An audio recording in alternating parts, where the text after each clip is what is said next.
If you follow him on social media, you know him as Trenter Bugg. But if you roll with any group in Atlanta, you will inevitably meet Parker. Regardless of what you call him or what you know of him, once you meet him, you will never forget him. Another force of nature to be featured on this show, Parker goes harder than anyone I know. Struggling with ADHD as a kid and still managing it to this day, you can kind of understand where that energy level comes from. How he learned to channel both through his gift of skating is a fascinating story. Struggling with so many of the issues that we all did growing up, Parker took some time to balance his lifestyle. It wasn't easy, and he's still working through the process. But in that process, he has accomplished some insane feats in the world of inline skating. And he has used his ADHD to his advantage, modifying and designing skates and accessories that will allow him to go faster, harder, and longer. I first met Parker getting ready for A to A, which was a daunting feat in itself. He took me, like so many others, under his wing and showed me the tips and techniques on how to survive that 87-mile grind. And as you'll soon hear, that is ultimately his most admirable quality, despite all his crazy accomplishments. Parker has been able to turn his challenges into assets, and he's always prepared for adventure, as long as his friends are down for the ride. Buckle up and strap in for my wild ride with Parker, aka Trenter Bugg. This episode is brought to you by Atlantic Custom Group. Atlantic Custom Group specializes in the unique and inspiring. For all your home repair and improvement needs, from custom libraries and millwork to tree houses and off-grid structures, Atlantic Custom Group can do it all. Renovate your kitchen, remodel your basement, or reinvent your entire home with Atlantic Custom Group. Call now for an appointment.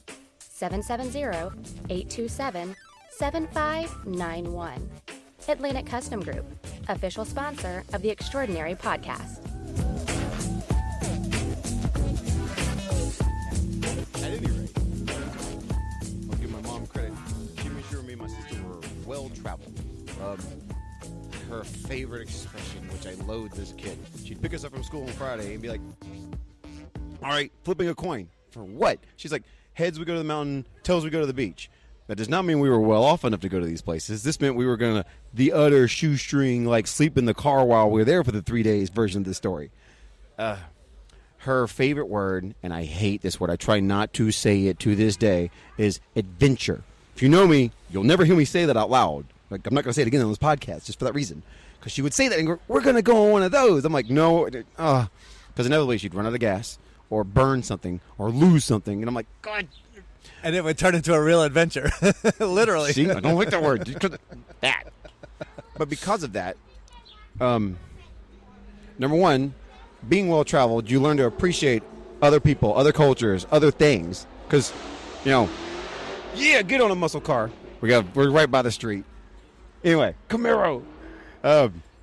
So it makes you learn about different places, different people and cultures and everything else. And so you don't just get focused one on the only thing, and you don't see it from anybody else's perspective because it's easy to once you've been there. So that helped. And then the other thing she taught me by not being it is to be unbearably prepared for everything at all times, no matter what.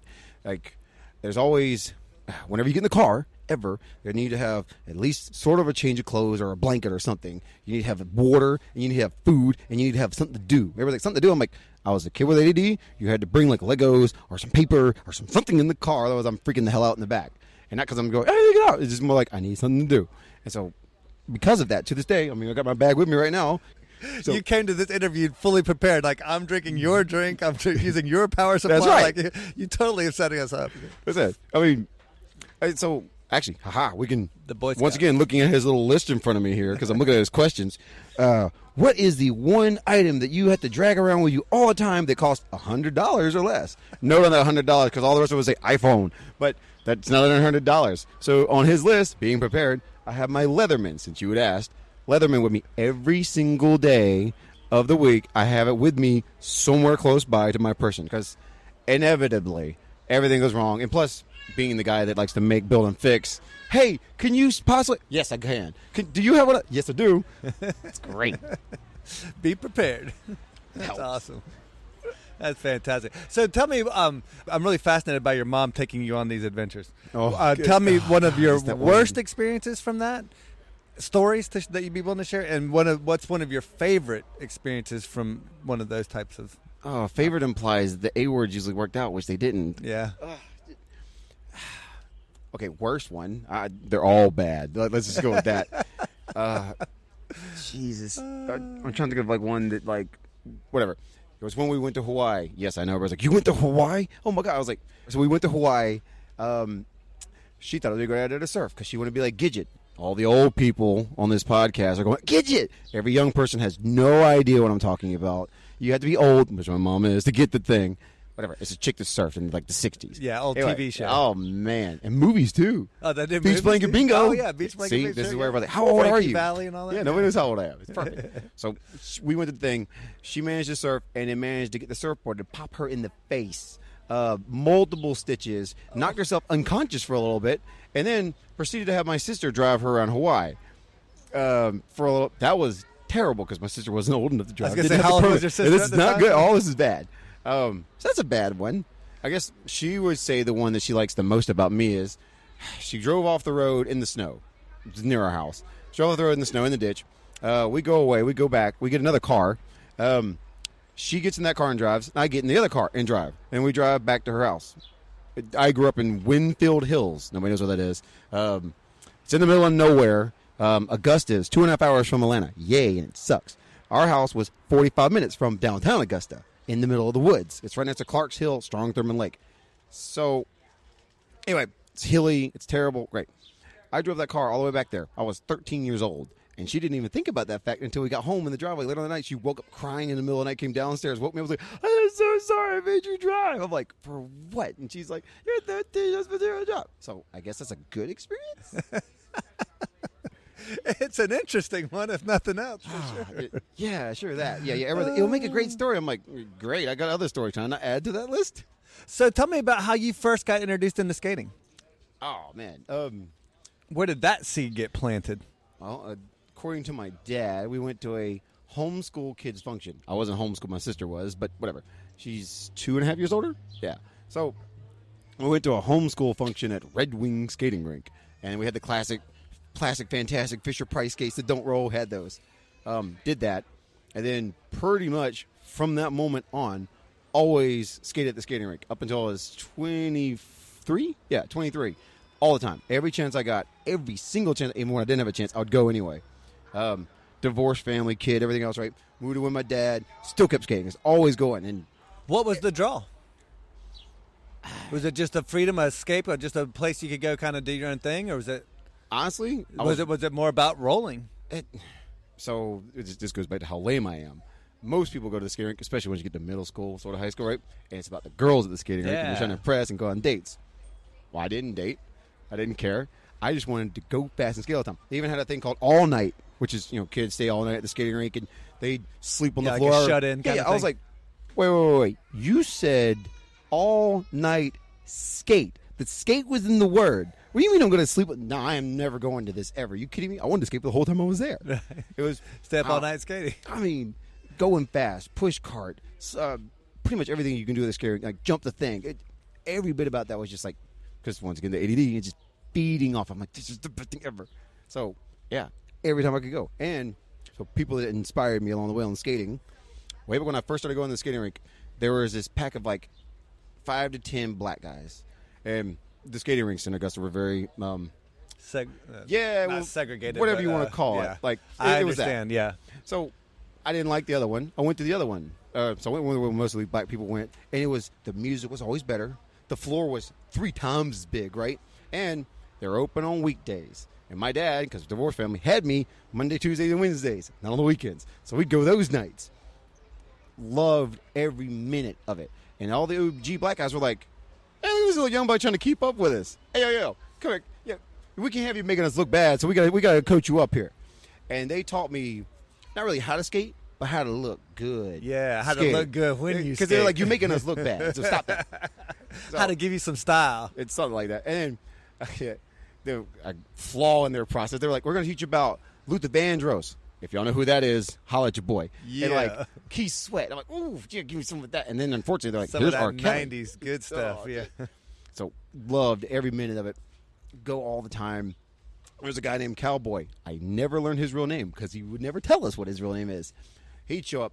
He's 6'6", and he wore. Sometimes he'd wear a fishnet T-shirt with like a Third Eye Blind T-shirt underneath it with Left Eye Lopez and stuff. I'm like, you gotta be kidding me with this. Full on, throwed out. He'd show up in like a leather vest and jeans and nothing else, and just be like the flyest dude when he walked in. Like, shut it down. We had a railing that went all the way around the rink. He'd flip his leg up over the railing and basically dry hump down the entire. And it's like, just almost football field. They just hump it all the way down. And he would get to the set of like where all the ladies were sitting real close to the railing and just stop and look at him and just keep doing while he's just staring. I'm like, yeah. Y'all see this? Yeah. Just working it. No, the best part was it worked every time. He'd do that, and because he was so tall, because, like I said, he was like 6'6". For me, to get my leg up over the railing was like a chore. I'm balancing, hoping, trying to do it. He could do it. He could step over the railing, and it wouldn't high center him. So he'd do that. He'd grind right in front of him, and he'd be For like, those bike riders out dude, there. he'd be like, yeah. And you'd see him just step off over the railing right to where, like, and be just surrounded. I was like, Hello, you gotta ladies. be kidding me. And everybody was like, so you were thinking about like being like Return of the Mac? I was like, no, more just like I was like, I just want to be that cool, not because of the chicks. He is just so smooth and cool. I want to be like that. Yeah, absolutely. All the machismo is great. Yeah. Well, that's how it was with me experiencing. I was trying to like learn guitar and trying to learn like the process of learning music. And Jack White was who did it for me. He had a song that's just 3 notes. It's just 3 notes.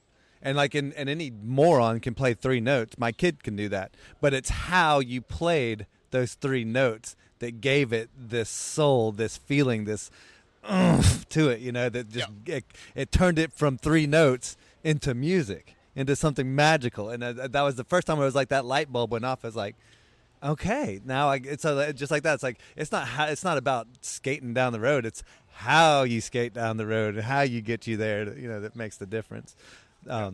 So obviously that's the skating rink side, and between that and then your never-ending battery, I guess the evolution was inevitable for skating for you. No, genuinely there wasn't. So another thing you learn about ADD is you get to burn out really quick. Okay. Like you'll find the classic rule is 80-20. For everybody who doesn't know what 80-20 is, it takes 80% of the effort, or it takes 20% effort to get 80% of the activity. To get that last little 20% to be the best, it takes 80% of the effort now. Well, with ADD, you can get to that first chunk really fast, right? And then because you kind of get like really weirdly about it, right? You will kill yourself to do the next 20, and then you burn out. So with the skating rink stuff, I did that literally from the time I was 2.5 years old on the Little Fisher-Price guys, right? All up until I was about 23 and just stopped. I hated the people because all the OG guys left, and I was sort of the OG now. I'm 20 years now old. you're the OG. Yeah, you kind of run the full cycle. Yeah. Plus, unlike the evolution here in Atlanta, where like there's adult skates, there's alcohol, there's parties right at the skating rink, and there's like all people your age at that point. I was 5-ish years older than the next coolest person that was there. Yeah, now all of a sudden you're like the parents, and I'm like, babysitter. I don't want this, and it was really weird vibe because the dynamic changed. I mean, so I didn't want none of it, and I was just like, I'm tired of it, and I'm tired of like not being able to go hang out with anybody at the skating rink afterwards if I wanted to, because I think they're all in like high school or less. I'm like, yeah, you know what, we're good here. So I just quit. I started breakdancing more because I was already sort of breakdancing at the time. So I started breakdancing more, and then playing Magic the Gathering. Apparently, I'm supposed to tell people that I played Magic the Gathering. Used to. A bunch of the skate people found out, like, what was it, Thursday night? Yeah, recently. And they're like, wait, you did? It's a whole nother thing. I played it for 3 years for a living, and I played Hearts for a living. Whole thing. No kidding. Yeah. Nobody knows. They were like, you do not strike us as a guy who would be at these tournaments. I'm like, I know. That's what everybody at the tournament said to me when I was there. But so I did that, and then was just trying to find a way out of Augusta. Had no idea. I met Susan. Hi, fiance Susan. You're the best. I met her through my breakdancing class because I taught a breakdancing class, and she moved to Atlanta, and we were still keeping contact. We weren't dating at the time, and I was like, I'm really depressed. I don't want to be in Augusta anymore. Help. please help me, because as most guys and most everybody else, we don't usually like to ask for help, because honestly, I didn't want to bother people. Not because I'm like, nah, I don't need their help. No. I know I need your help. I just don't want to bother you about it. So I was like, please help me. I was working an EMS job, emergency medical service at the time. I figured out how to work hospice care. That was a mistake. Really, you just had to learn how to do the paperwork correctly. I would go to hospice and pick people up and do that all week and go home every single night of the week and just cry at home. I don't know if you've ever been to a hospice place, but it is brutally depressing. And I had a cycle in my life where all my friends would move away from Augusta, because it's a military town. So people that were cool would stay for like 2 or 3 years and then leave. Or they would graduate from whatever college at the time and leave. So I'd go for like friends and leave. And so Susan and like 3 of my other friends left all at the same time. And it was like the best summer I'd ever had, ever. And they all Before left. they left. Right. And I was like, I can't do this anymore. And then I'm doing the hospice care on top of that and crying every night at home. I was like, I can't do it. And so another friend of mine, really great brain guy, he moved up here too. And I was like, please help. And they were both like, dude, tell us how to help you. Like, whatever you want, we got you. I'm like, I don't know what to do. I can do anything. You give me a job, I can figure it out. Just tell me. They were like, well, what can you do? I was like, I can fix this, I can fix this, I can make this, I can fix it. They're like, wait. You said you can do bikes, right? They're like, well, there's like 3 bike shops within like 2 miles of my house. Bike shop? I was like, bike shop sounds great. I'll do that. And so we're sitting right across from Skate Escape. Got a job at Skate Escape. So to get to Atlanta, right, I'd never moved except for around Augusta. I was terrified of moving just because you fear what you don't know. Sure. And you always are okay with the pain that you know. You're not okay with the pain that you don't know. So they're like, okay, we got you a job interview for Skate Escape. It's going to be in 2 weeks from now. You got this, right? I was like, no problem. I was training on my own bikes at home, worked it. I was ready. Drive up here day before, right? The day before we were supposed to do it, right? Me and Susan went to the varsity, got 2 yellow dogs. Everybody, what you have at the varsity. I love that place. So greasy. So wonderful. Anyway, went there, pulled out of the varsity. Woo! Cop car goes up behind us. I'm like, what? Is a turn signal light out or something in my car? Turns out, because of my EMS job, they had screwed up on a ticket I got, which technically the company's supposed to cover it because the van had like some tag thing, whatever. So they then, because of this, pulled me out of my car and took me to jail in Fulton County. Yes, I have been to Fulton County. Highly don't recommend it. Whoa. Oh, so it gets better. So this is, remember, the day before my job interview, right? Yeah, and you just got up here. So welcome to Atlanta. So throw me in the car. I write Susan's name in Sharpie down my arm so I have somebody to call, right? Because, who remembers phone numbers anymore? You wrote her phone number on your arm. Yeah, so I can have it. So you know how to call her from jail. So fast forward, they throw me in whatever, right? Go through all this stuff, and they're gonna apparently send me to wherever it is that the van, because it had like a a tag that had expired or something, right? And apparently my company didn't pay for whatever this is the ambulance that you were driving. Oh my gosh! So all because of this, they were like gonna have to send me like somewhere down in like I-20 somewhere, and I'm like, are you kidding me? So I'm sitting there. Fast forward to 8 o'clock in the morning. Who shows up and bails me out? One of my best buddies from Augusta, his girlfriend at the time, that's their drama, and then Susan. We then proceed to walk back from Fulton County Jail all the way back to Georgia Tech campus. I fall asleep for 2 hours in her dorm, take a shower, put on my suit that I'd worn the night before in jail, and went into Skate Escape. Aced my interview with them. Aced the practical thing that they made me do. They're like, here. They took a wheel and threw it against the ground a bunch of times and said, lace this bad boy up and make it true. I was like, can do. Did that. They're like, here's a mountain bike with disc brakes. Build it. Okay. Nice. For 2 hours or like hour and a half? No problem. Knocked it out an hour and a half. They were Hey, like, and that okay. truing a wheel is not an easy task either, dude. That's no joke. Hey, remember way back when, Ray Trenter, right? That guy showed me how to do it on a motorcycle wheel. Oh, you could do it on a motorcycle. Oh, nice. Right. Well, then, then a bicycle wheel's not so hard. Yeah, because there's so much space. Yeah, you got a lot to work with. So, yeah, knocked it out, no problem, got the job. Awesome. And so, not only is it a humongous failure, because holy crap, okay, we're just going to go up to Atlanta and get thrown in jail and then get a job the next day. So there's a failure and a win and oh my God, all in one. So, yeah, it took all of that to get me out of Augusta. And Nice. so thankful to everybody involved that got me out. And Greg D was like, dude, sleep on my couch anytime you want. I was like, for like 6 months? He was like, yes, because then we get to breakdance all the time. So we breakdance all the time. It was great. Well, it's cool. You were talking about that, too, with your boy up in Queens, Ooh, Sonic. wait. Once again, for all the not visual people, Raymond is in the house. What's up, Raymond? Woo! One of our awesome slalom skaters just walking by. He's gonna get his margarita on. The Sunday fun day is quickly approaching. They're gonna start rolling in, man. It starts at 2:30, so you got a little bit of stuff. All right, cool. We can still squeeze it all. Like, because I really want. I mean, the whole point of having you on the podcast was to highlight some really big accomplishments that you've had in inline skating, especially just this past year. And then I've got stuff I want to talk about from the previous years. But let's start off with the Homestead Miami Speedway 24-hour I'm ultra so skate. lame. I wore that shirt today for the event. I got my free swag shirt from the event. Well, tell everybody what the event was to start off, and then obviously, most importantly, how it turned out for you. Oh, well, okay. So what's the event? So it's the Homestead Miami Ultra 24 longboard distance skating event. Yeah, they need to work on the title. Yeah. In yeah. English? Seriously.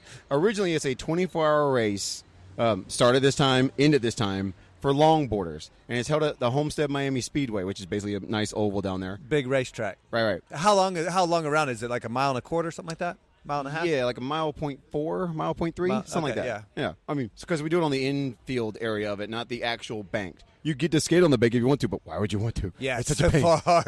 I mean, why do you want to kill the yourself? Apron. That's right. The apron is the thing we skate on. Okay. At any rate, so my humongous thank you to John Rodriguez. Wish you well, brother. Get out of the hospital soon. Everybody loves you. You are the best dude ever. Seriously, John Rodriguez is Miami and all Florida owes him a humongous everything. I don't know all the things that are wrong with him, but love that guy to death.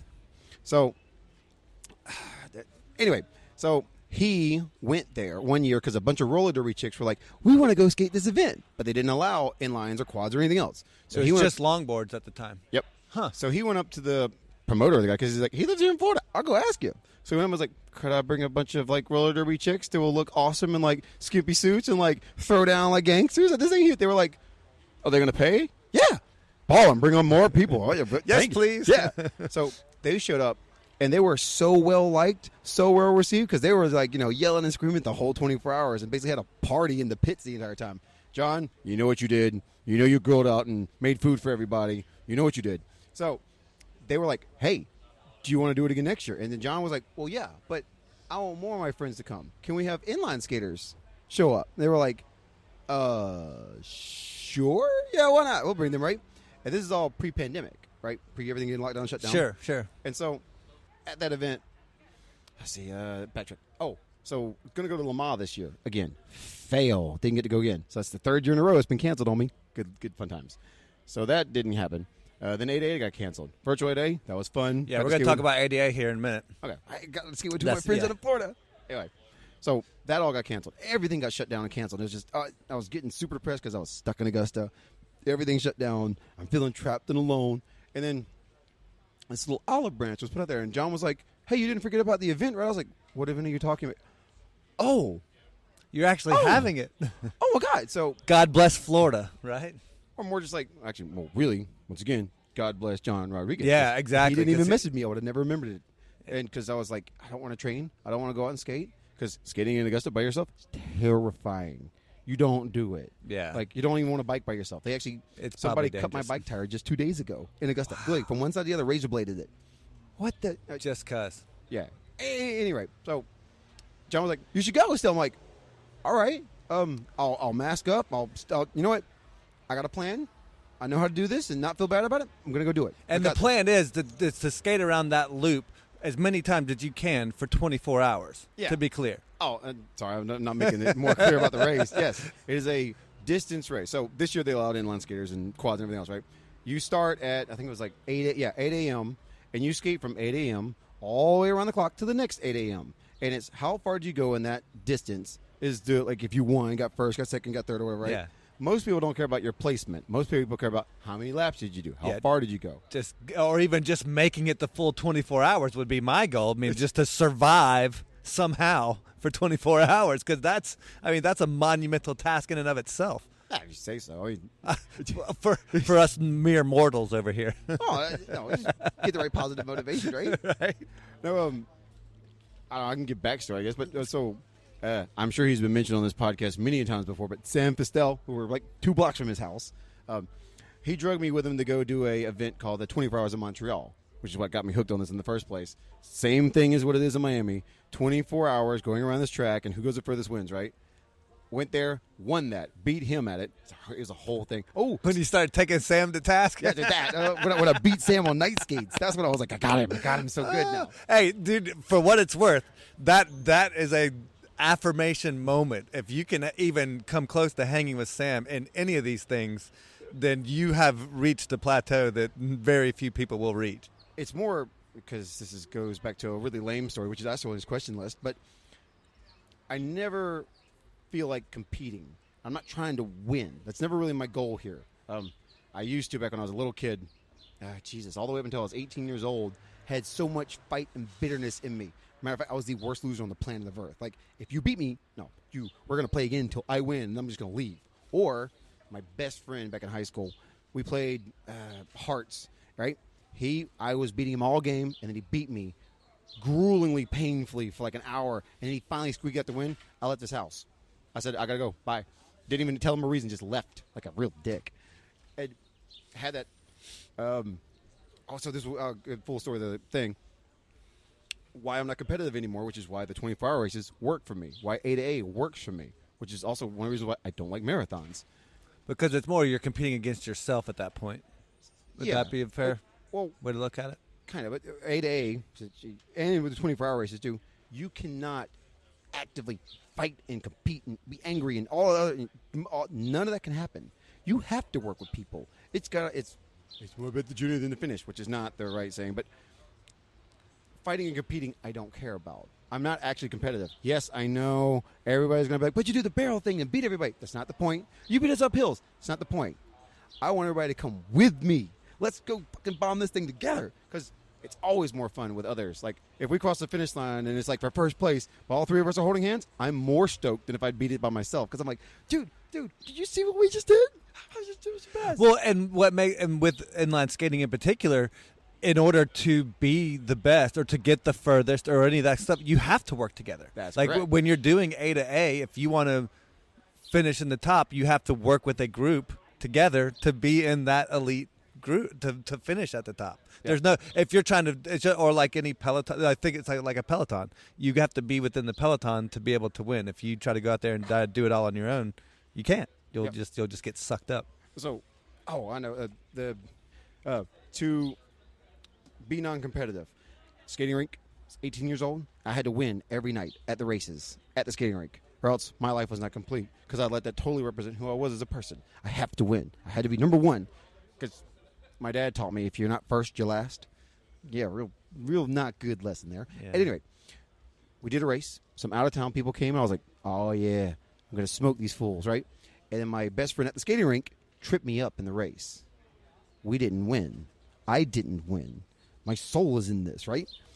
I then took a pair of rental skates from the skating rink, went in the back room, because I just ran into the back room where the workshop was, and proceeded to take that skate apart with my bare hands.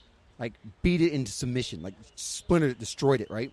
And then I'm sitting there with it in pieces in my hands. I'm going, why did you do this? What did it matter?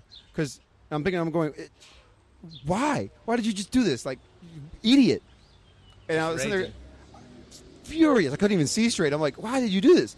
And so I had the classic aha epiphany moment of like, wait. This is not going to matter. Let's make a deal with yourself. When you walk out this room, right, and the first person you see, right, they're not going to mention the race at all. They're going to be like, where the hell have you been? We're supposed to be shovel skating right now. We got to go start shovel skating. We got to hurry, get your ass out of here. It's the first thing they're going to say. No one's going to say anything about the race except for maybe my buddy who tripped me. He's going to be like weeping, apologizing, and everything else. Put the pieces down. I end up paying for the skate. But put the pieces down, walk out of the room. Genuinely, the first person who came up to me was a cowboy guy that I mentioned before. He's like, where the hell you been, white boy? You know we supposed to be out there throwing down. I was like, I started crying right there. Just started crying and got out there on the floor and just followed him. And sure enough, my friend came up to me. He was like, bro, I'm so sorry I tripped you, man. We'll get those fools next time. Nobody cared. No one cared. It doesn't matter if you lose. It doesn't matter. It's who cares? It's just a skating thing. So literally from that exact moment on to this day, I don't care if I win or lose. I'm there for the gameplay. Like, a night skate. If you beat me up a sprint, I don't care. For We'll the do it again. adventure. I hate this. Thanks for that. See, this is why you don't admit your weaknesses on a podcast that other people can hear. They're going to get you with it. Oh, that was awesome. That was beautiful. Fantastic. Well, and so also on that note, you go into Homestead and you don't really have a lot of expectations. You haven't put in a lot of training. No. You know, you're just kind of jumping into this thing. You know, this is the first year they're offering it to inlines, and so tell everybody what happens. Well, so I try not to promote it as much as because, once again, it's COVID and everything else, and I'm trying not to be responsible, right, for everybody else, just for myself. Me and my girl went. She only went for a couple hours, and I literally had my own duffel bag. I had my own little spot on the wall. Didn't interact with anybody. But outside of like, hey, what's up? You know, from a distance, right? And so if my conscience would feel bad if I like, did something wrong or hit somebody or whatever, right? Nah, I'm just going to do it myself. Going to be tight. Everything else. Which, it cost me distance and time, right? But my, for lack of a better word, karma felt good about it. I was like, okay, we're a mask the entire time. Got to shove it to people who are like, you can't wear a mask the entire time. I'm like, do you guys not go to hospitals? They have to wear a mask the entire, 14-hour shift that they're there. You wore a mask on the whole skate? Yeah, the whole thing. Wow. Or, granted, for taking it off to drink or eat something, right? But I wore. No, but you didn't have any issues with breathing and stuff. No, Saw that. my dad was even sorry, Dad, but my dad was like, you could have health problems from that and oxygen deprivation. Once again, go to a hospital, meet that surgeon guy who's been on the floor for the last 16 plus hours because he's been in surgery. Yeah, but he's not in a cardio state. He's not in a. Yeah, but he's also not outside. That's what, right? that's what I'm saying. I'll buck that one a little bit because I'm obviously this big anti-mask guy, and my thing is if you're outside, if you're doing physical activity, then to me it's a little bit irresponsible to be wearing a mask because it's the same concept as the before COVID hit, all the MMA guys were coming out with those high altitude masks, Those are and I right? trashed those every chance I got because they don't help you. They're not making more. It's not the same as training at elevation. And again, this is all gospel according to Nate, but he's got a book, everybody. it's coming soon.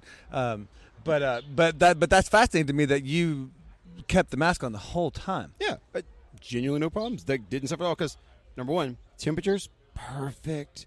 Oh, it was 50 degrees at night. Yeah, because this is 70 for what degrees in the this day. was happening in the middle of the winter in Florida. January. So yeah, Or perfect January, time. late January. It was it was so nice. Minus the wind. The wind was garbage. Okay, that headwind. Did they Bruh. allow you to do any tracting and then drafting and all that kind of stuff, or because you said you were pretty much on your own the whole time? So at the last minute, Francisco, what up, Francisco? NPC junk represent. That everybody, if you know skating, you know that guy. At the last minute, he was like, "Thanks for telling everybody about this." I was like, my bad. I didn't want to ruin it for everybody, right? And he's like, "Oh, we're coming down." So he showed up from New York, got a couple other people, and they made a relay team. They actually showed up. So there was a grand total of 9 inline skaters. There were a couple locals who were just there just to have fun. They literally trolled around. But my goal, right? So back to the whole point of the thing, was 300 miles. That was it. For the longboard guys, that is a magical number. There's only been 4 people in the entire world who have ever done that far on a longboard. Yeah, because doing it on longboard is a little different probably than doing it on skates, I'm sure. The best people ever in their sport can average 12, 13 maybe miles an hour for that entire time. As opposed to you're getting closer to 17, 18 probably. Well, so I did the math because for them it was 300 miles, right? I didn't have a goal because, weird world that we're in right now. My training was kind of just whatever. I was like, okay, yeah. what can I do that would feel like, yeah, I did really good at this? They give out a trophy for 300 miles for the longboard guys. I was like, okay. Cool, so give me my 300 trophy. That. I was like, okay, I'll do 300. They'll respect it. Everybody I tell because it's a nice round number. It'll look good. I was like, okay, going for 300. I'd never done 300 before either. I've done 272 point something. So I was like, you know what? And I love how you just casually throw these huge numbers out there like it's no big deal. Just stats. So I was like, all right, just fine. 300 miles, no big deal. Well, I mean, not to be completely nerdy or anything, but if you do the math. So I'd done practice skates beforehand just to make sure my skates were good. Advice for all you people doing these kind of events: wear your skates for the length of time you think roughly you're going to be doing it, and find the hot spots because they don't show up in the first hour. They show up about hour 4 or 5, right? Or 10, there you or go. 15. There you go. So I knew for a fact that I could do 14 miles an hour no matter what, no matter the consistently. No matter the temperature, no matter the road condition. didn't matter because I'd done a bunch of laps around Augusta to try to figure this out. I was like, okay, I can do 14. What's the math say? If I average 14 miles an hour for 23 hours, that puts me at 320 something. Perfect. That gives me an hour of fudge room, bathroom break, whatever, right? And it gives me 20 extra miles to be like, I screwed up, right? Turns out that was unbelievably beneficial. I knew those numbers because I did really good for the first chunk. Oh, you mentioned drafting. So the link back to all that. Because there were only so many inline skaters there, right? And Francisco bought 4 people to be a relay team. Those dudes were insanely fast. They averaged like 17 miles an hour the whole time. Oh, my God. That's nuts. Yeah, they're crazy good. Anyway, I knew that if I kept my pace, I could last forever. And you would think there'd be some drafting. Longboarders don't really draft. It's real hard. So they, the kick, push, kick, push, push. Oh, are they kicking or are they sticking it? So fun note on that one, too. Once again, I don't really know a lot about the longboarding, so forgive me, every longboarder who hears this one. I'll do my best to represent you guys, okay? I'm sorry. There's a stick one, which is basically supping on the ground, right? There's a division for those people, okay? Gotcha. And then there's, age groups and everything else, right? But that one group has its own thing. And then there's 2 ways to play the long-distance skating game. I didn't know this existed. Their boards are awesome, by the way. Like, if you haven't ever looked at a longboard, go look at the really, ultra super they are completely different. Like, design, shape, everything. Oh, yeah. Different math at that point. Well, not just that, but everything's or physics or whatever. Well, everything's kick push. Yeah, and it's all bowed out so it can get that extra flex and all that. So to that point, they actually have this wiggle thing that they do. It is the most. I was like, that looks really odd. So if you ever see a little kid skating on a penny board, and you see them kind of zigzagging back and forth, not pushing with their foot, it's that. Getting that, they do that ski momentum kind of almost. Yeah, they do that for most of the time. They'll kick push down the straightaways, but all through the corners they're doing this little wiggle thing. I was like, huh. Turns out that's one of the most efficient ways of longboarding ever invented because you're getting to use your entire body to do that. I was like, no kidding. They were 13 miles an hour holding that speed doing that. And they're, like I said, their boards are all weird and stuff. Like the front truck is different from the back truck. It's crazy. That's a cool thing. So, yeah, but it's real hard for them to draft because holding a consistent 13 no matter what, as you're going along is hard because there's surges. Yeah, there's always little surges surging. along. Yeah. So they're useless to you, but there were no other skaters you were able to work with? Well, because they're all going, there was either the 3 or 4 local people who were going 9 miles an hour, or the there's Francisco and his team, which were just boom, flying by you. Yeah. It turns out they're actually all encompassing. It give you the fun part of the thing because there's all the prep for it. I think on your podcast you usually want more of the details of what'd you do? Did you do this? Did you eat this? I did a YouTube video on it if you want to see all that, because to me that's the boring part of how'd you do it? Who cares?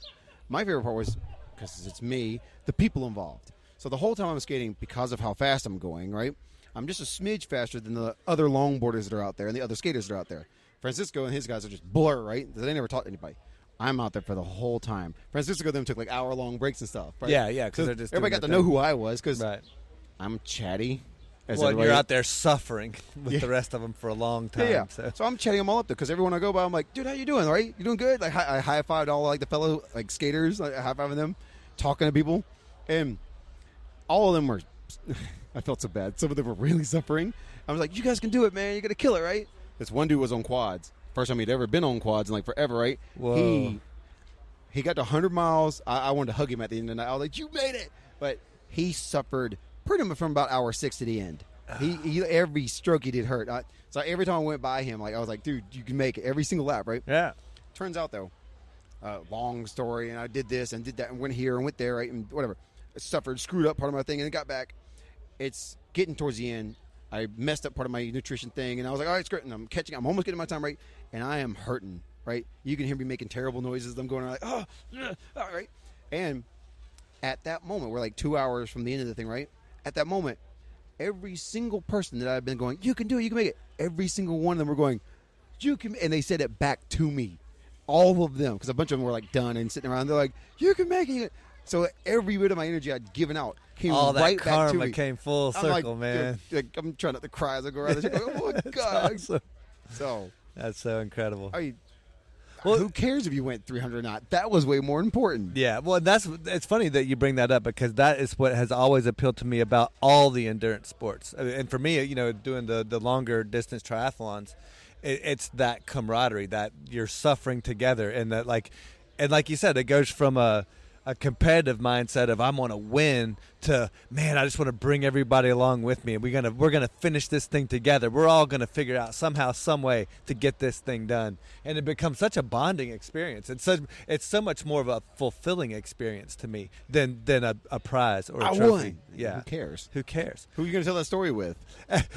But to say all that, you won. You got first. You got your 300. Okay, I got first in my division. The longboarder guy beat me. Did he? Yeah. So how many miles did you end up getting your 300? How did it all end up playing out that last hour? 306.3 or 306.6, something like that. Because I got to my 300 right because they're all waiting because even the guy who runs the event, the like legendary dude there, La Machina, love that guy. They started figuring out they're like, oh, this guy's actually gonna get there. They figured this out about at 5 in the morning. They're like, wait. Because I just been kind of trolling around and high-fiving people. They had no idea because they think I'm like one of the speed guys or something. And they're like, wait, because they start seeing my name on the board. They're like, holy crap, right? And so even they're yelling and cheering for me. That's awesome.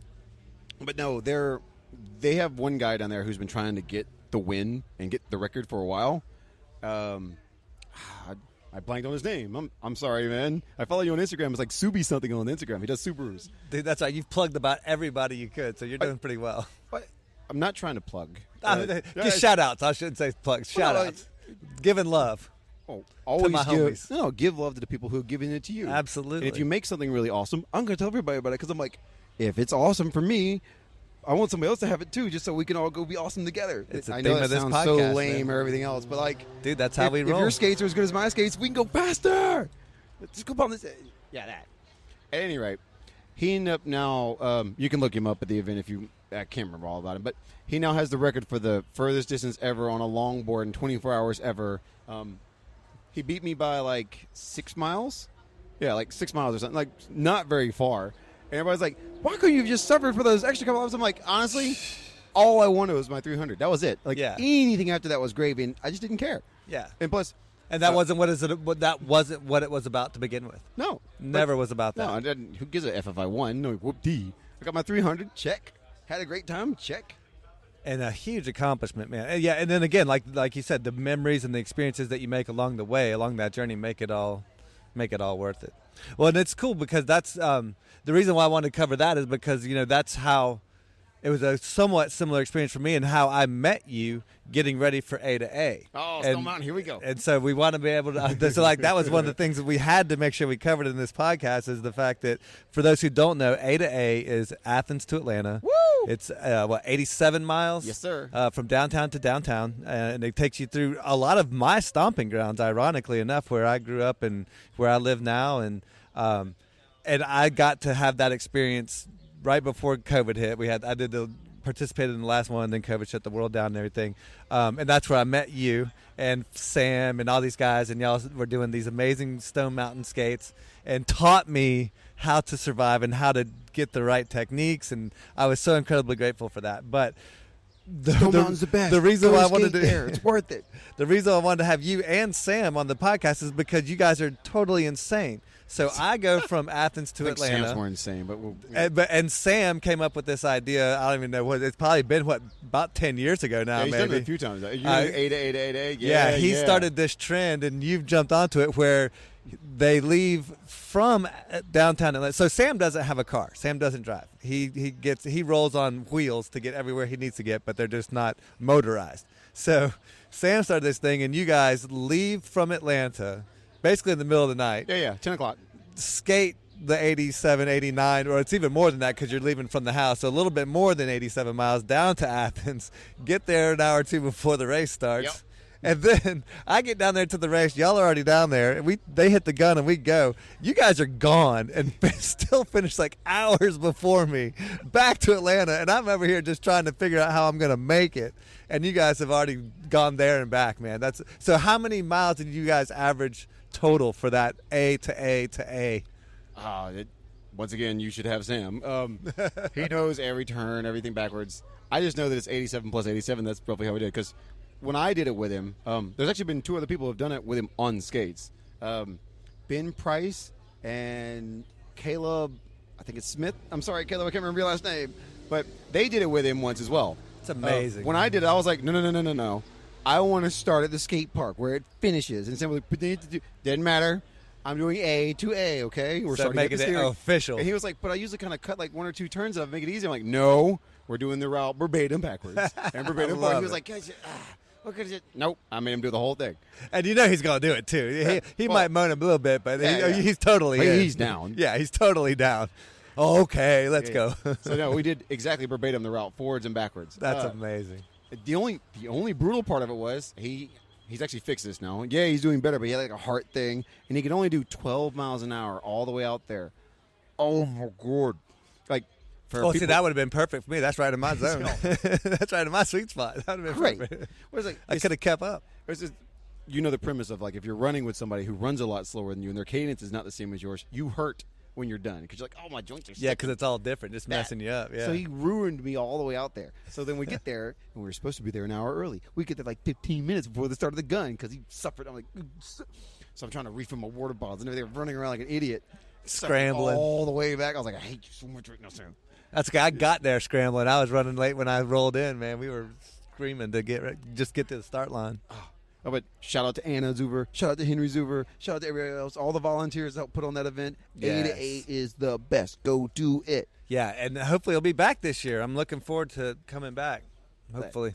Fingers crossed. There's genuinely no other, even the 24-hour races don't compare because you get to bomb hills and go 40 miles an hour in the middle of nowhere and like have your homies and like go back to his sheet. Once again, I'm going to keep referencing this sheet until the end of this podcast. It talks about what was one of your most greatest memorable experience of like life affirming, whatever the heck, right? I got it. And I tell it every time when people go, give me your best skate story. I'm like, I got this. No problem. I'm going to win it every time. A to A, it's raining from the beginning of the race to the end of the race, right? Yikes. I am fist pumping because there's a guy named Bruce. Yeah, Bruce. Yeah, you know who you are. Yeah. Tells us all the time, yeah, 1990 whatever, we all did it in the rain. Yeah, guess what? Now I get to say I did it in the rain too. But I like skating in the rain. I do. It's actually genuinely. It's so freaking hard. Dude. No, it just skate more with me in like the rain. ice skating. We'll show you how to do it. It's fine. Unless you're trying to set slide, then you're good to go. This is perfect for that. Magic slides too. Woo, yeah. But so it ended up being me, Sonic, and this dude from Estonia. I don't know how to pronounce his name. It's like a mile long, but whatever. So he's with us, and he was stuck with us from the 38 finish line all the way to the end of the race. And this guy's been with us the whole time, right? We're skating along, and we get to the top of the infamous Silver Hill. For everybody who doesn't know in the race, it's like the scariest, the fastest downhill thing. And at that where point, my life flashed before my eyes. Right. You've already done like 60-something miles before you get to this point, so your legs aren't amazing, right? So usually. Scary. And so all three of us at the top of this hill, and I'm going, Sonic, here's what's about to happen, because he weighs like 150 pounds soaking wet. Like, you're staying in the front. Don't fall. I'm going to shove you down this hill. He's like, okay, deal. And we got the Estonian guy behind us, and he looks at us and goes, Banzai! I'm like, oh, you can't say. He's screaming, oh my God, say Banzai down the hill the entire way. We're like, you're from Estonia. What? And we're flying down this hill. We're doing like 40 in the rain on the scariest hill, right? All these potholes and everything else. Yeah, we're flying. Oh my God. And at the bottom, I see what I knew was going to be at the bottom because I've skated out there before. Yeah. The entire thing is covered with water. Because at the bottom of this like little hill ravine. It's and like, you kind of have to berm to the left. Like you have to pull to the left. I held Sonic. I grab a hold of Sonic's love handles. Yeah, baby. And grab. I was like, stay still. And we shove him through that puddle. He hydroplanes. I push him back down. And it it was 2 feet. It literally came up past our shins in skates. Right through, right? We get to the other side. And then all three of us are going, yeah, fist bump, high five each other. He's still screaming, banzai and shit behind. And we were just like, yeah. You want to talk about a life-affirming moment? You got it right there. Because to this day, none of us will ever be like, dude, you remember that time? Well, the fact that you just survived it, man. Yeah. That's amazing. I can do it with my best friend in the break. So that's all about, right? It was so good. Everyone's like, okay, I don't really know if I want that much in my 8A. I'm like, hey, fine, don't do it in the brain, don't do that. But it's moments like that that makes you get yeah. Well, yeah, it's moments like those that make the difference. And if you can have moments like those, if you can accumulate some of those experiences over time, that's what, to me, life is all about. That's what makes the difference. That's what gives life purpose. That's what gives it all meaning. That's what makes all the pain and suffering worth it, right? Yeah. Oh, I know I'll regret this if I don't do it now because my girl told me you should mention this more. that story sounds really reckless and scary, right? Appreciate it, but I'm not really reckless. It sounds like I am, but I'm not. I've done that hill a lot. Like a lot of times. I've actually used that hill as a training technique for like athletes to land and stuff like that, where you sprint up it. It takes like 6 minutes to get from the bottom to the top, and it's brutal. And then gone back down it like 10 times in a row, right? So I know what it feels like to do that hill. Wow. I've skated. Yeah, you know it inside and out. I've skated hundreds and hundreds and hundreds of miles in the rain, right? I know my equipment in it, right? So I'm actually unbelievably well prepared to see all my little note sheets I got here, right? And I know what it's going to be like when I get there, so that I don't have to quote my friend, go big or go home. Well, you do that at the end of the time that you're at practice. You don't do it at the beginning. Right. So despite the fact that all my stories and like, you did that on skates? Are you a psychopath? Well, yeah, because I did psychopathic training for that moment. Yeah. It's all that work leading up to it. And yeah, I mean, and it goes back to that being prepared kind of thing. It's like you got to put in the reps to get there. Like you can't just show up for any of these endurance events and expect to be at all effective if you haven't put in the time, if you haven't put in the reps. There's no way to hide for it. There is no hack for that. There's no shortcut for that. There's no, I mean, certainly technique applies. Yes. But it's work. It's putting in the time at the end of the day. And I mean, that's what is so amazing to me about you and Sam and all you guys is like, you're putting in the time on a regular basis. It's not just this, more so than the rest of us. Yeah, you know. You two in particular are absolutely insane when it comes to the amount of time that you're able to spend on skates. It's just amazing. Once again, anything with want and desire and everything else, right? So like I skate, like I'll skate. Heck, right now I'm doing like prototype testing of other people's skates because I've been really fortunate people send it to me. Because tell me a little bit about that. As much as you're allowed to. See that line, just genuinely been really lucky and fortunate to be at the right place at the right time when like the industry and everything else was flipping itself upside down, because it used to be big wheel blading was not a thing. Like they had like a Facebook page and that was it, because if you were 80s on your aggressive skates, that was like not cool. You were kind of a loser. Why are you going to do these big wheels for? Why aren't you anti-rocker? Like why would you ride flat? Now I mean all that stuff has changed. So when I first showed up, FR skates, Saba had just started making a FRA. It was a basically 80 millimeter rec skate with this little sole plate attachment grafted to the side. I was like, so you get to do all the things. Nice. That's my speed, because I like to slalom. I like to do bowl. I like to do long. I like all that. Welcome to mushroom blading. That stuff. Well, kind of. But so I like to do all the styles. And I don't want to be limited by being like, oh, I didn't bring the right setup today. Well, who cares? Like, make up the difference. So because of that, and because of like where the scene was, if you could hack and mod and drill and Dremel and like fabricate a thingy or two, right? You could make whatever you wanted to, because everything was starting to come out. Now, heck, you can buy all the setups, all the different frames for it. You name a setup, you name a style, you name a boot. They have a combination of the ones, and you can build it and make it for just about everything at this point. And if not, you can go get ones custom made, one off from this, that, the other companies, right? Like Kaiser and Simmons and Pinnacle and all of them, like anything you want. So currently, I'm skating on Adapt GTOs for my everyday, kick the crap out of them. They do everything. Your workhorses. Yeah, pretty much. They do everything good. They're not great at any one thing, because there's always compromises. So utility blades.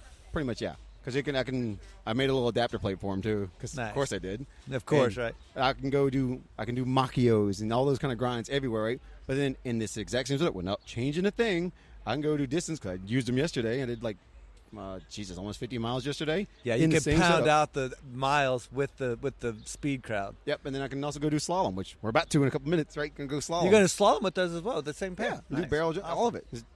Because they're just versatile enough. Yeah. So that, and then I've tested like some Legino and Adam stuff. I've tested some FR stuff, some Saba stuff.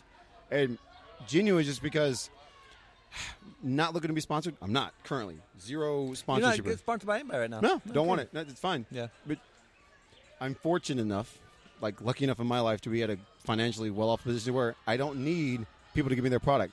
Everything that I've ever been given, I've offered to buy it first, because I'm like, I just want it. I know that product is really cool. It looks amazing. Can I please buy it? Like, I was lucky enough that they gave me a set of the FRSL speeds. They're the one actually I used for the Ultra skate in Miami. That's the boot I used, right?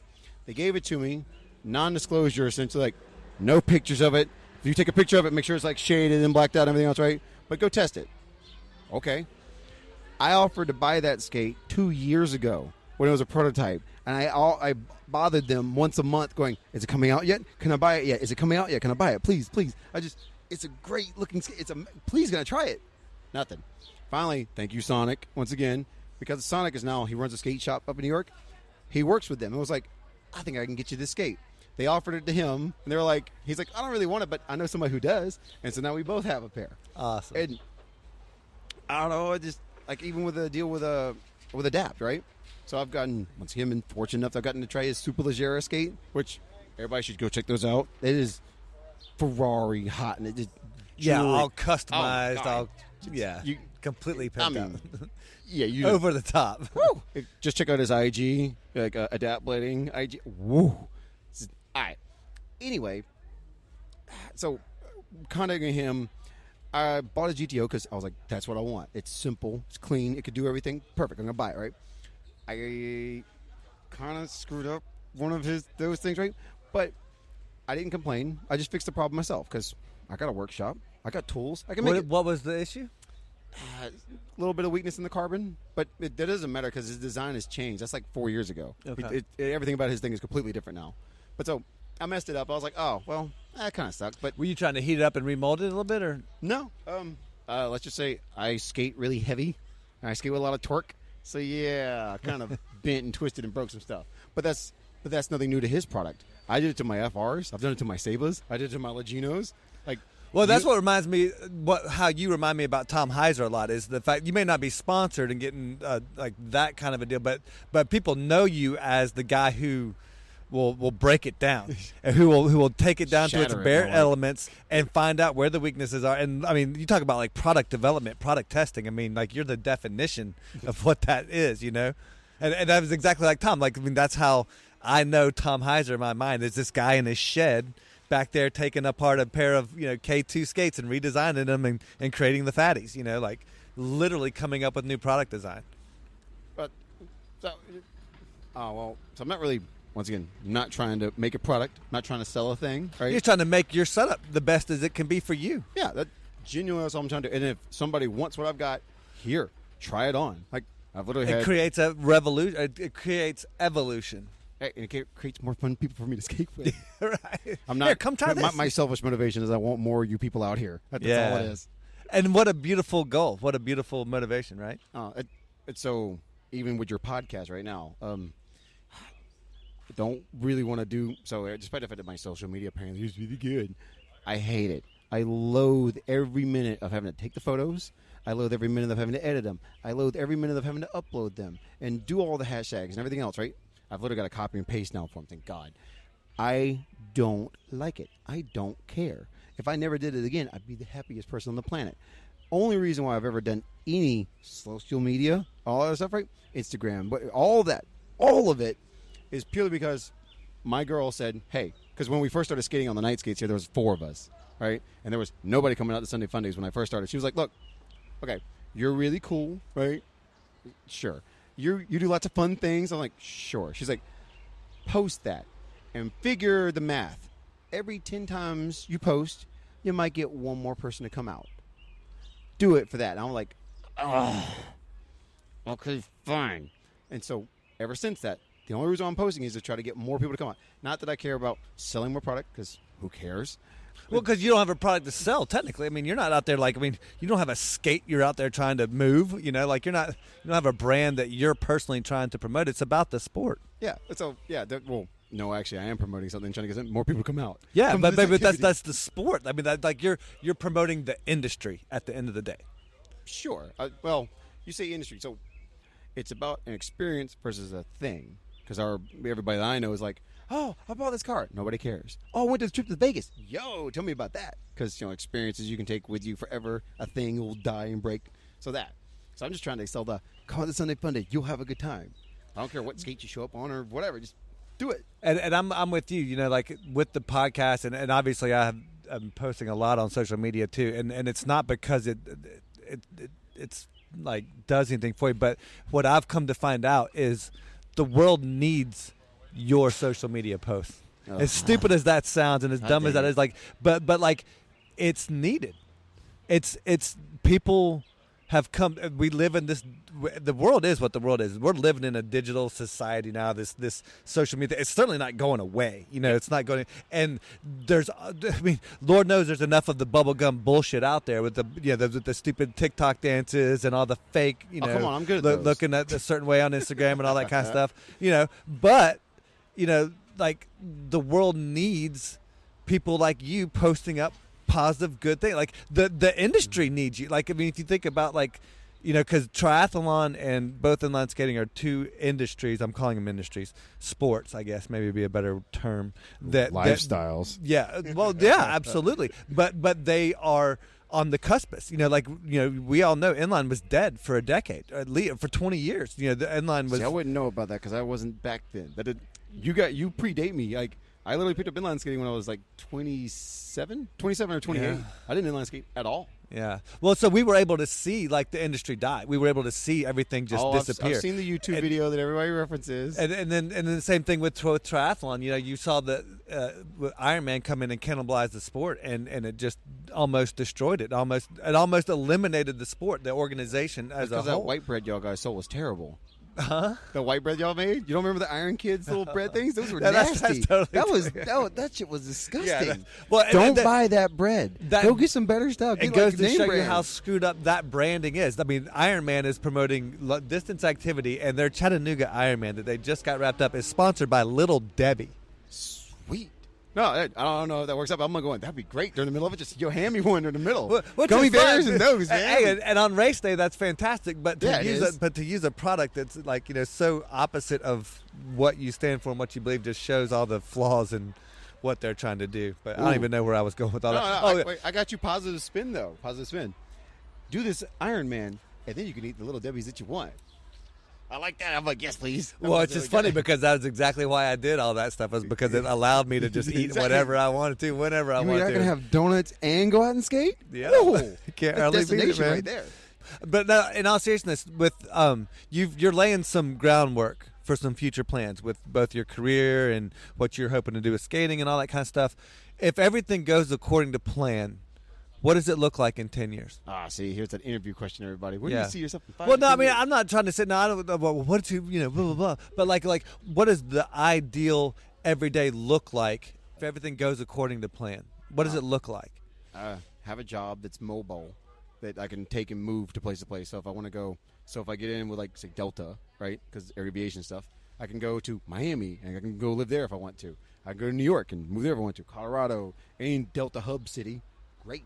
And then more to that fact, in my house, everything I've ever built, because I built all my own furniture or modified it in some way, shape, or even my workshop, everything in there is on wheels. Everything's on casters. So I can move it wherever I want in the house because it's completely flexible. That's my goal here. So when you talk about end goal, purely... Of course, everything in your house has to be on wheels. Yeah. I mean, that's skating, just... I'm like, no. I'm surprised they're not on inline skate wheels somehow. But no, casters obviously are the appropriate choice of wheels. 360 lock ones? Yeah, you buy them in a batch. Brilliant. Best thing ever. Everybody get on that train. Because how else are you supposed to vacuum underneath it? I mean, come on. Whatever. Spoken like a true ADHD man. I mean, come on. But I don't know. You keep coming back to what's the goal. That's been a struggle for my entire existence. Like, what's your end goal? To do the now. To do the plan right now, because ADD usually says you're not supposed to plan that very far ahead. Plus, high pandemic, high world being shut down. Currently, in case this podcast is weird time dated, we're in the middle of Mad Max world currently here in the South because they took our gas away. So we're going to gasoline town and all that good stuff. It's just the best. So trying to plan something out way in advance, it's really been kind of difficult lately. Like, if nothing else, the pandemic taught us, don't plan too far ahead because all of them might get taken away or canceled. So it's learning to be adaptable and flexible and bendable. Make sure that whatever you do and specialize in and become good at, make sure that you can adapt and use that in something else or be able to move and go somewhere else and do it. Well, that's kind of always been your philosophy before even pre-pandemic, right? Yeah. You don't like to look at that 10 years. It's more like, what's this next couple going to look like and how are we going to bounce and move and react? And pretty much. So everyone's like you say, what's your goal? Is it in skating? Is it in my actual career, or like a better way of putting it? Is it in lifestyle? Is it where you want to live? Like, I want to be with my girl. That goes without saying, because that's the one thing I don't want to live without.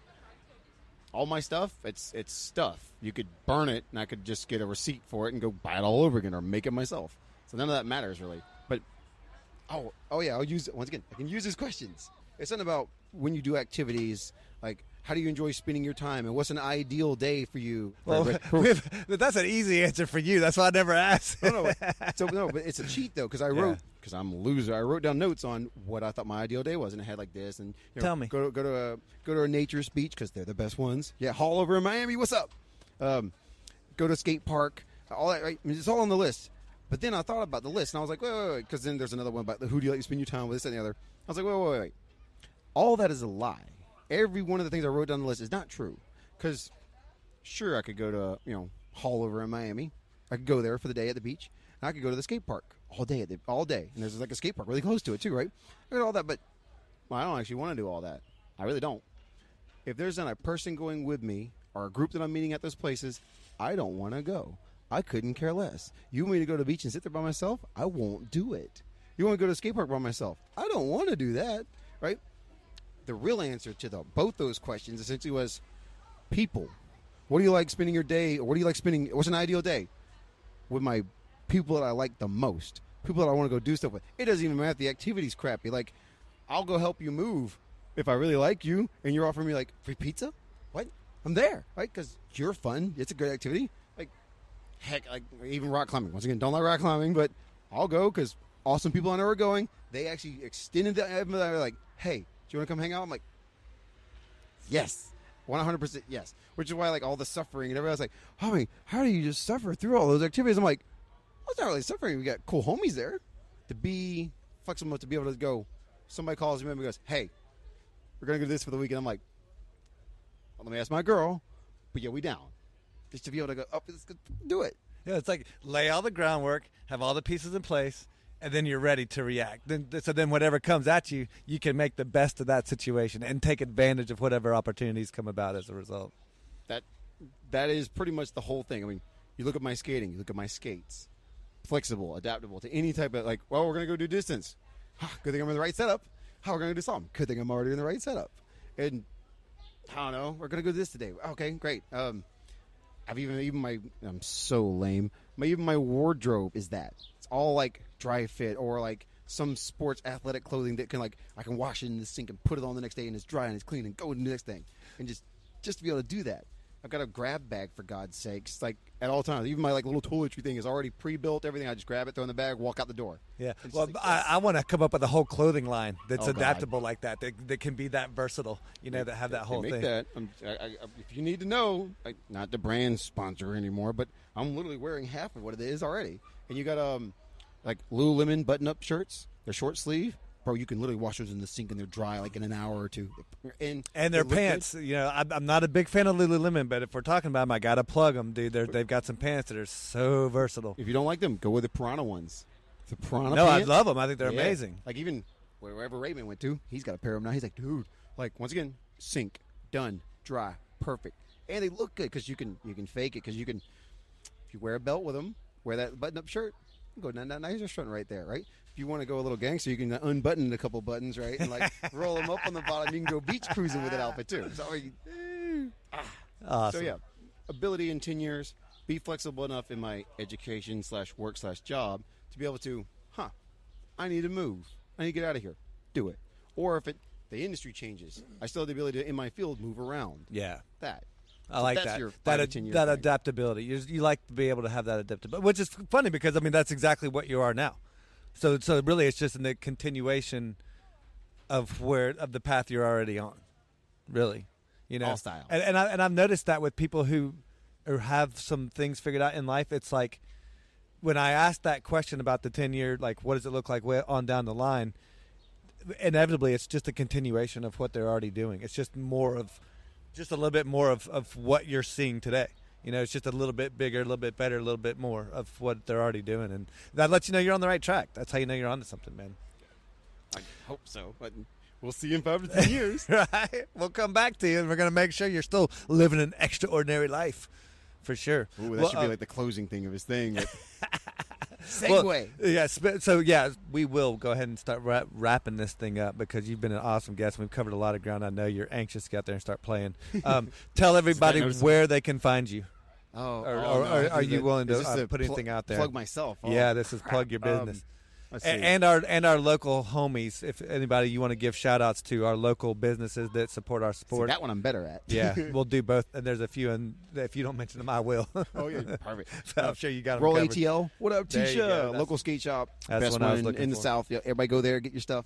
Because Tisha and Alex, go out. You can find her at Roll ATL on Instagram, and then obviously they got website and stuff as well. If you're looking for inline gear, skates, all that kind of stuff, quads. I think quads are if you're looking to get in that retro stuff, I mean, man. it's They got Atlanta. You don't know about those quad skates. You don't know about Cascade. I mean, you you better don't get know on what's that. up. That's how that works. And then Skate Escape. Actually, honestly, they're under new management, so I know their building's really nice. Haven't been in lately because who knows? But they could be better now. Because trust me, y'all, the old one, it's beautiful now. But other shops, Kinetic Expression in New York. That's my buddy Sonic's store. If you want FRs, if you want inlines, he is the only one in New York you can buy them from. There is no other skate shop. It's just him. He's flat killing it, dude. He's pallets of skates, just hucking them out. Like his skate group is tremendously big now. It's so great to see the homies like that getting rewarded in this Yeah, sport for all their time, all their hard work, all their dedication. Now to see the sport popping off and seeing them able to reap the benefits, it just makes my day. Yeah. All right, so I guess a product plug. Yeah, here goes all the hashtags. Yeah. FR for making great skates and frames and wheels and everything else. Saba for also doing the same. They're kind of partner company. Saba for making really great frames and boots, and they made the Saba Marathon. Everybody in the skate group knows that skate. It's one I did my first super long distance on. I finished third at 8A on those. They're great. Adapt brand, because they're the ones I'm using right now, and they're honestly, if you want the best looking skate on the market, I mean, not even how good it performs, just straight up, if you want to like stunt on people, go get one of these. You can get it every stitch in whatever color you want. You can get every piece of leather in whatever color you want. Like, once again, you want to stunt. Customized. Whoa. I mean, and they look so good. So Yeah. love them all day long for them. Symmetric, which is his frame brand. Good stuff. They have mix and match stuff. EOS, the carbon fiber frames. Use them for the 300-mile race. Awesome frames. Their customer service, on point. You can message them and they would get answers almost immediately. If you shatter or break stuff, everything, they're so on top of it. MPC, love your wheels. Use them for everything. They just came out with a new line. I know it sounds so product-y, but they make now a single style compound, a single pour wheel. It's damn near indestructible. I have them now. I cannot. So like Go. Cosmos from back in the day. See, once again, this shows my age. I have no idea what you're talking about. There were some I know. Australian wheels. They were just indestructible, Oh, yeah. and they would last a decade, man. Yeah, They would last forever. Yeah, so it's like the single pour MPC Single wheels. pour, They're yeah. just going. I want more people to skate on them just so we can go faster downhill and do slides and not people worry about flat spotting. I'm like, go get them, you can use them. Twin cam bearings. They have like a renewal program. It's kind of in the weird right now, but their bearings are phenomenal. They also make the. I'm not familiar with them. Yeah, I don't use them. Twin cam? No, they sponsor Athens to Atlanta. Oh. They sponsor Eddie Metzger. By the way, shout out to Eddie Metzger. You're number one. I love your skate farm thing. If you ever get a chance, go to Skate Farm, Virginia with Eddie Metzger. You will learn more about skating than you ever have, ever. And you get to there's like a wine break, and you eat all this food, and you get to train with a local it totally should go to it. He also does a Thailand one. Never been, but it's hard as great. No kidding. Yeah. I need to check that out. Yeah. I'll put links. I'll put some links on the notes for that. It's so good. That's amazing. And like I said, you're training with somebody who's won Athens to Atlanta multiple times. He's won marathons in like almost every country. He literally is Insane. like skate god. It's amazing. Yeah. Like you talk about people to have on your podcast, have him. He does really good. He's really good at Skype now. He's really good at Zoom. Perfect. I'll get you to help me set it up. Shit. I'm trying to go through my list of like things. Roku sunglasses? Why not? If you want aviators, it won't fall off your face because I've tried them all. I've run over so many pairs. They make these like aviator sports sunglasses have like these little rubbery grippy things on them. You cannot throw them off. I have tried. They're so good. I'm just trying to. What do they retail at? I think like $160. Okay. And then you can like get different. You can customize. You can get different lens colors and frame colors and all this other stuff. Didn't care about that part. I just wanted ones that didn't fall off. So I got the ones. It was just like just finally found something that I can't break because I break. If you know me and you skate with me, you go, "What'd you break today?" Like, I just broke a set of wheels up here the other Trenter day. knows how to break some shit. God, dang it. Yeah, it's one of the reasons why people send me stuff. Here, try. I'm like, but I don't want to break it. Because if it'll survive you, it'll survive anything. Yeah, that's what they keep telling. World War Keep III. telling me. Jeez. Once again, so trying to not elevate for the wrong people or for the wrong reasons. No, the only reason why I'm ever, even all these people I'm mentioning, because you asked me to plug, is purely because I've used it. I beat the crap out of it. I guarantee you I'm going to hit it harder than you will, which is why everybody's like, oh, tell me about the skates. I'm like, okay, the grain of salt is you're never going to hurt it as much as I'm going to. So put that in like the review. So when I go, they only survive 500 miles.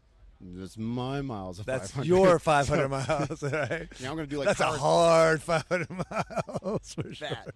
Because I'm going to use it in very inappropriate ways. Right. You use that Ferrari to go off-roading? Well, I'll put knobbies on it. I figured it'd be fine. Yeah, why not? Oh.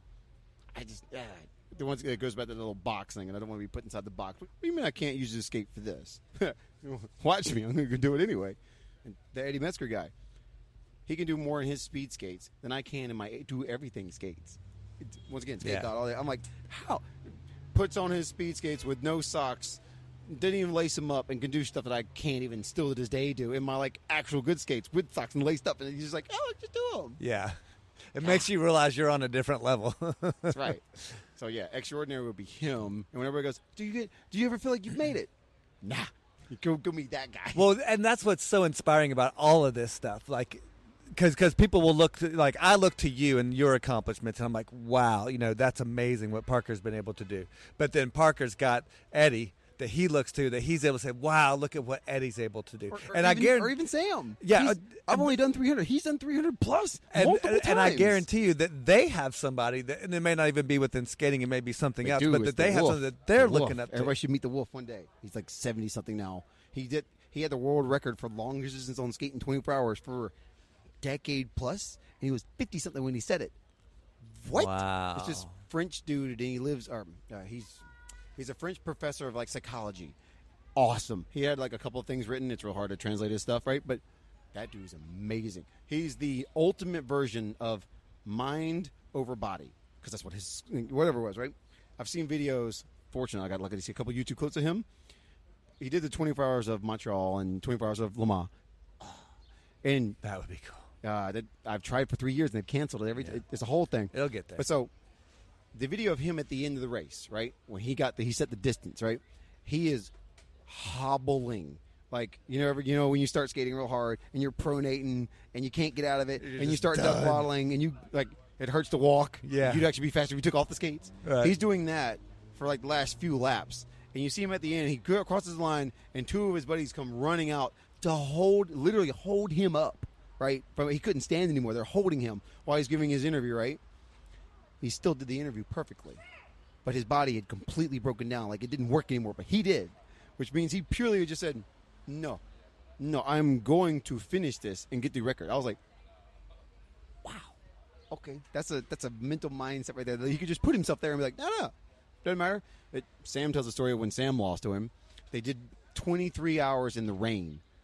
And I was like, that sounds great. And Sam was like, no, it was terrible. But we saw him. He's like, hey, Wolf, what's that red stuff on your skates? And he goes, I don't know. Reaches down, pokes his skate with his finger, and you see bloody water gush out of the skate, just over the top. He's like, a lot. And Sam's like, what? And he's like, oh, I think those were my blisters from like 10 hours ago. And he's like, oh, like he pulled his foot out of the thing, and his like looked like alien foot pulled out. I'm like, oh my God. And didn't care. It's like in the mindset. And he crushed Sam that year too, because he always beat Sam. But just like to be able to do that over and over and over again. And he wasn't in the best shape. He has like all these videos of like what he does to train. It's not much. And it was just like, you really like just did it just because you thought you could. Okay, that's really cool. It's inspiring, man. Every time. Well, and then it goes back to like what we were talking about with all of this stuff. It's like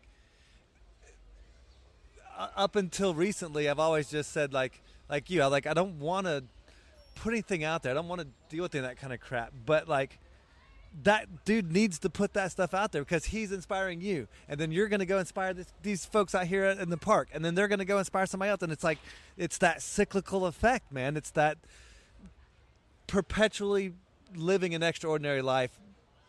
It forces the issue with other people, and like I always say, like you never know who's watching. You never know who you're inspiring. Yeah, but I tell you, girl dude, says that all the time. But they are watching, dude. And like especially like you, dude. You have no idea how many people are watching you. like from a distance, from afar, whatever. And one of the main reasons why I wanted to have you on was because, again, like I said, you taught me a lot of those things about how to be a good skater along the way. But like, if anybody around here has a question about that kind of stuff, what do they do?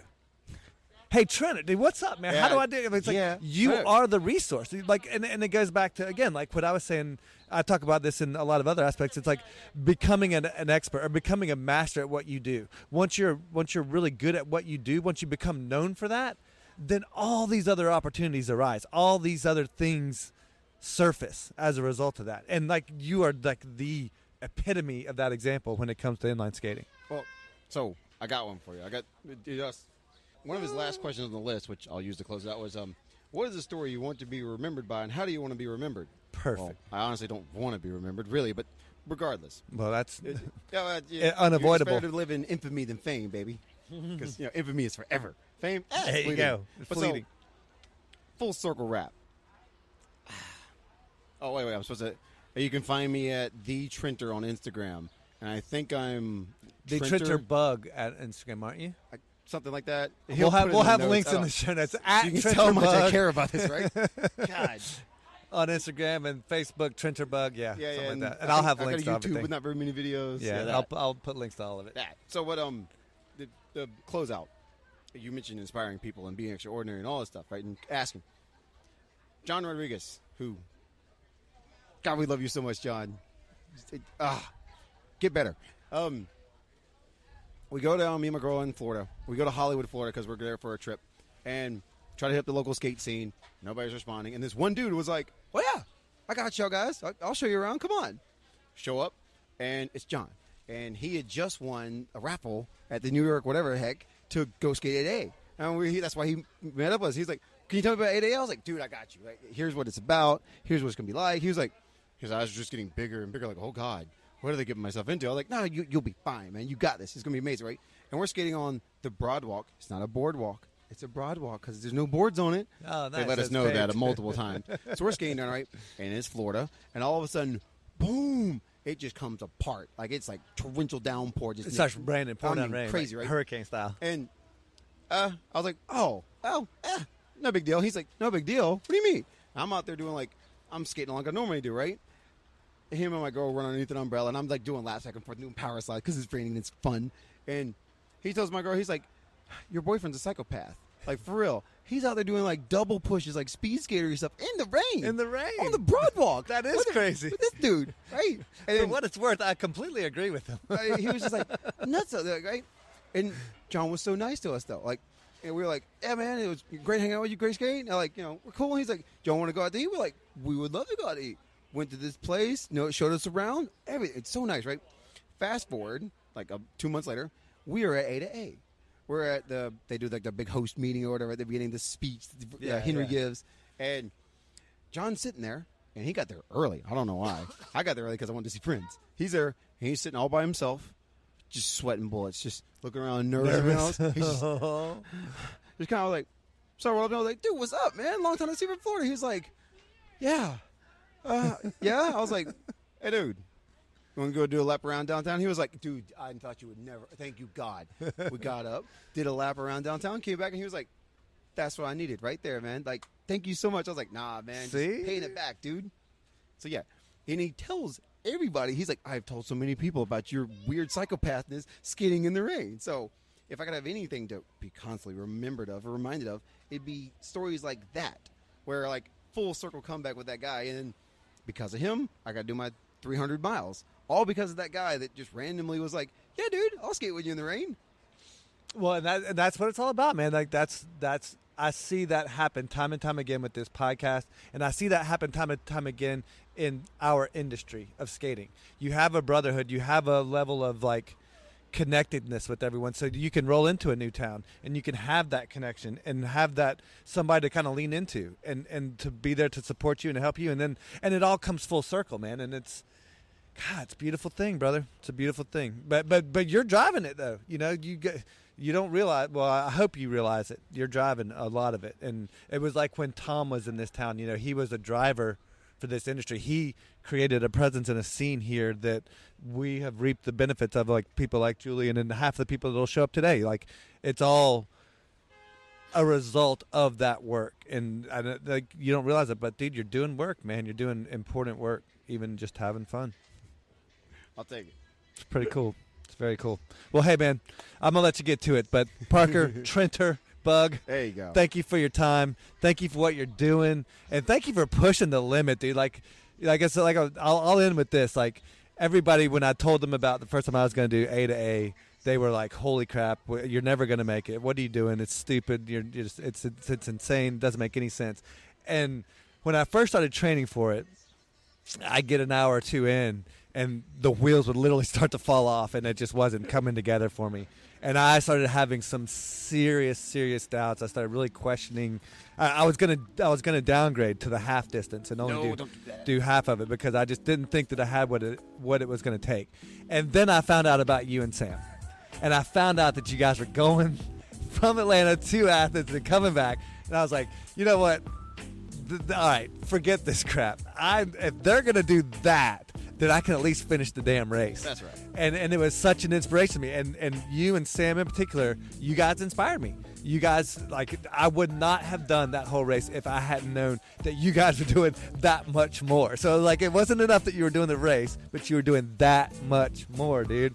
And that's the name of the game. Thank you for that. Yeah, man. Always Anytime. eternally grateful. All right, brother. We'll see you on the next one. Peace out, podcast. Thanks for listening to the Extraordinary Podcast. This episode is brought to you by Atlantic Custom Group. Atlantic Custom Group specializes in the unique and inspiring. For all your home repair and improvement needs, from custom libraries and millwork to tree houses and off-grid structures, Atlantic Custom Group can do it all. Renovate your kitchen, remodel your basement, or reinvent your entire home with Atlantic Custom Group. Call now for an appointment. 770-827-7591. Atlantic Custom Group, official sponsor of the Extraordinary Podcast. So you're still here. Wow. Thanks for sticking around. So, what'd you think? What did I miss? What would you like to know more about? Who would you like to hear on the show? If you stuck around this long, maybe you won't mind giving me some feedback. And don't forget to check out the website, extraordinarypodcast.net, for all the latest episodes. And if you enjoyed the show, please take the time to share with your friends, on social media, or with anyone you think who might enjoy it. And last but not least, if you're ready to start living an extraordinary life, check out 8keystogreat.com, where you can craft your free blueprint to renovate your career, home, or lifestyle.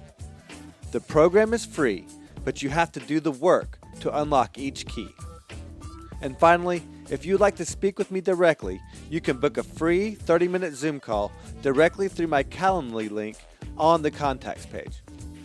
And in the meantime, check out some of the other exciting interviews with ordinary people living extraordinary lives. Thanks for listening, thanks for sharing, and most of all, thanks for just being you. I'm Nate G, and we'll see you next week.